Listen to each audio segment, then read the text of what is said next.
So Nick, how happy you were to finish in 2 sets, tie break in the second? Well, very relieved to finish in straight sets. I thought the level that he brought in the second set was very high.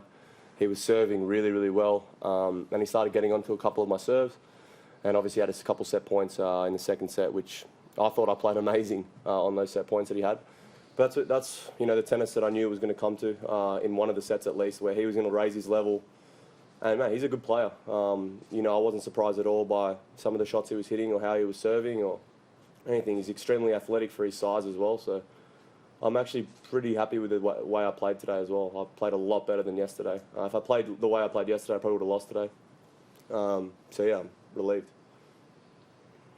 So did anything come back to you from the friendship that you've had with him and playing against him and practicing against him in the past?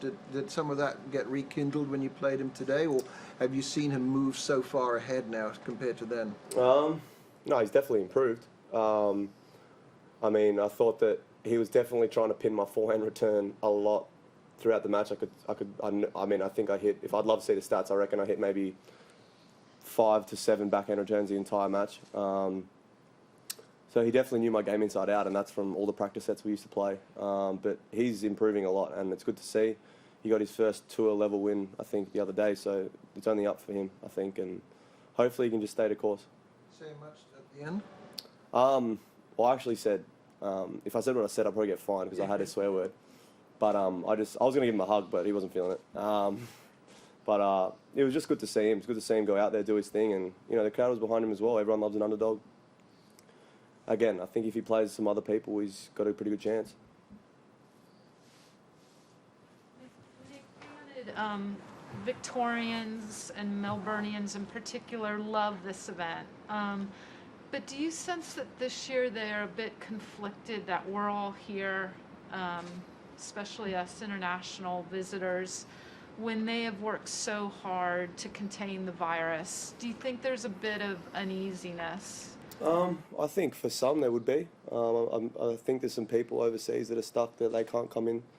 But look, I think sport is essential for us. I think it's especially where tennis is such a rich culture in Australia. Tennis is. We've got so many legends of the sport, and I think we almost need it in a sense. Whether or not it's the right time, that's not for me to say, because we are going ahead with it. So I think as long as everyone follows the protocols, then it's okay to go along. Even if I do get a bit annoyed when I'm walking from the box of towels, I think we all need to stay to course with everything to make sure it doesn't erupt or it doesn't take off again, because the reality is it's killing people, and it's not a game. So yeah, I can understand your question. I'm sure some people feel like that too. I'm sure some people that have had family members be affected by it or lose family members are saying, like, what the hell are you doing, like playing a tennis tournament, But it's a tough one. It's a tough question. I have a quick follow. When you see Perth has this one case of a hotel quarantine guard and the whole city shuts down, do you feel a little nervous, like, come on, let's just get through this week and, that please let this not happen in Melbourne? Yeah, I don't want it to be happening anywhere, but I don't want it to be happening in Canberra, Melbourne, Australia, anywhere in the world. I want the world to overcome this challenge together, and it's not. Look, I'm not going to complain if I have to do a 2-week quarantine somewhere else. It's not about me. I've got elderly. My mum's incredibly sick. If she gets COVID, then do you know what I mean? There's too much risk in all this. I don't understand why it's so hard for tennis players to understand. Like, you're just a tennis player. Like, it's not. Like, do you know what I mean? It's not life and death like this is. But again, people are going to have their peace. And it's not going to change. So hopefully we go about it right. Last question. Are you feeling more relaxed with this Australian season than you have been in previous ones? And do you feel that whole year that you've essentially been off could extend your time playing the sport? That's a tough one.